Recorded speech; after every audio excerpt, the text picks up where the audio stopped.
Hello everybody, today is November 10th, and this is an asynchronous video on parallel and perpendicular lines. This is sort of additional notes for you to reference after today's lesson where we were kind of looking at this idea, and this will kind of formalize that. So parallel lines are two lines, and so here's the official definition. Two lines are parallel if and only if they lie on the same plane and never intersect. Two lines are parallel, they have the same slope. And if two lines have the same slope, they are parallel. So there's kind of a formalization of what we looked at today. When we use symbols, we would say that L, line L is with that lowercase letter, parallel to N, and we do use two slashed lines. And that's the shorthand way for mathematicians who are lazy. If I look at the slope here, I see that line L is going up 2 and over 4. So that means the y change is adding 2, the x change is 4. My slope is 2 over 4, which I can reduce to 1/2. Take a look for line n, up 2 over 4. So y changes plus 2, x changes plus 4. I have that same slope, 2 over 4, which simplifies. And the slopes of parallel lines are equal. They're always equal. So 1/2 and 1/2. I know that the lines are parallel because their slopes are equal. And if I knew the lines were parallel, I'd know their slopes were equal. Okay, so let's look at perpendicular lines. Two lines are perpendicular if and only if they intersect at an angle that is perpendicular, a 90-degree angle that is. And the slopes of the lines are opposite reciprocals. So what does an opposite reciprocal means? It really means like flipped over as far as a fraction. And the sign changes. It goes from negative to positive or positive to negative. The small square, right, means that right angle. We've talked about that. And here I've got lines T and N. I write in perpendicular. I write a little like upside down T, and I would say T perpendicular to N. That's how I'd read those symbols. If I look at the slopes, T goes down 4 and then over 2. The y changes negative 4, the x changes positive 2. My slope is negative 4 over 2, right? Y is always on top. And I have the slope is negative 2. Let's look for the other one. Here it's going up 2 and over 4. The y changes plus 2, the x changes plus 4. My slope is 1/2. So if I look at these numbers, the t has a positive slope, n has a negative slope, and really 1/2, if I flip it over, is 2 over 1. And so right here I can really see it's a negative reciprocal or opposite reciprocal because it's been flipped over and the sign has been changed. So the slopes of perpendicular lines are opposite reciprocals. So opposite signs and flipped over. Let's look at an example. If I'm given the line y equals 2x plus 3, let's try to write an equation of the line that's parallel to this through a point 2, 1.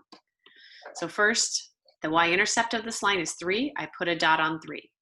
Then I go up 2 over 1 because the slope is 2 over 1, and I draw that line. So there's my line, and we're going to do an equation of a line parallel. First, we're going to do it algebraically. So the slope of the parallel line is going to be the same, m will equal 2. Now let's use the point 4, 3. So we are going to find the line. We're going to go through the point 4, 3. Sorry about the little mistake there, but we'll go ahead and when we look at the graph here, there's that graph. And we are going to look at the slope. It's going to be the same slope. And we're going to use the point 4, 3. And there was a mistake earlier, it's fixed. We're going to use the point 4, 3. So x equals 4 and y equals 3. We're now going to substitute all of the, and there it is on the graph over there. We're going to substitute them all into the equation y equals mx plus b. So y equals 3, m equals 2, x equals 4. I replace them. I make sure I use parentheses. And I start solving. I first multiply the 2 and the 4, and I get 8. So I get 3 equals 8 plus b. Means I really need to get smaller. That b is going to be negative because 8 plus negative 5 is 3. I could also subtract 8 from both sides, and I get 3 minus 8 is negative 5. There's my m and my b. I could put them in the equation. So now y equals 2x minus 5, right? Slope, y-intercept, done. What that looks like on the graph, if I was to graph it, really I know that I have that point, 4, 3, and then I would go up 2 over 1, and I could always go back and find that y-intercept.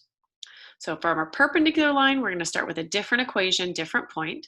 The equation I'm going to use right here is y equals 2x plus 1. What is the equation of a line perpendicular to this line through the point 0, comma, negative 3? So first we'll graph the line. My given line, it has y-intercept 1, put a point at 1 on the y-axis. Slope, up 2 over 1, that's the slope, so it's changing by 2, it's increasing by 2. So I go 2 every x. And what's the slope of a perpendicular line? So we're looking for the slope of that perpendicular line. Here, the slope is 2. It's positive, so my perpendicular slope will be negative. If I was to flip this over, there's really an imaginary 1 on the bottom, so this is 1 over 2. It's like the opposite. And really what's going to happen too is like this intercept right here, this y-intercept, it's going to flip down over to the other axis. So if I use the point 0, negative 3, that's going to be my new y-intercept. Because this is the point where x is 0, so it is the y-intercept. That makes writing the equation much, much easier, because it's the y-intercept is the value of y when x is 0. So if I substitute into y equals mx plus b, I know that the slope is negative 1/2 because it's perpendicular. I know the y-intercept is negative 3.